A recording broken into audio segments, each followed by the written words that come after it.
Arratsaldeon azalduko dut jolas bat motrikitatea lantzeko, batez bada korrika egiten eta korrika egiten lortzen da motrikitatea lantzea psikomotrikitatearen bitartez. Nola da jolasa? Banatzen dira aurrak lau taldeetan, aukeratuko ditugu lau kolore, adibidez urdinak, zuriak, gorriak eta horiak. Eta erabiliko dira konoak, horrelakoak.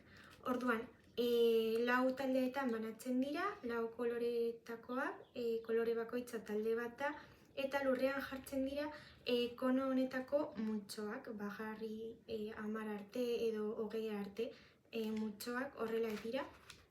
Eta badaude lau konoak, eta hainbat multzo eginez gero, adibidez horrelako 20 arte, egin aldira eta jartzen dira lurrean. Jartzen dira lurrean eta bakoitza besteetatik banatuta. Orduan, lurrean jarriz gero 10 edo 20 multzo konoskoa, esaten dira horrei korrika egiteko.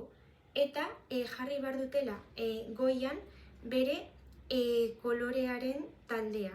Eta denbora amaitzen denean kolore gehiago goian duen taldea irabazlea izango da.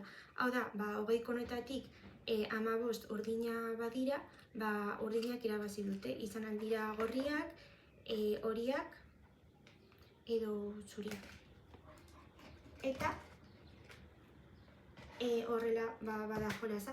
Jartzen dira konoak lurrean, aurrak banatzen dira taldeetan, koloretako taldeetan, eta jarri behar dute goian bere taldeetako konoa. Eta denbora bukatzen denean bere taldeetako kolorea goian duten gehienak irazkenean irabazle izaten dira.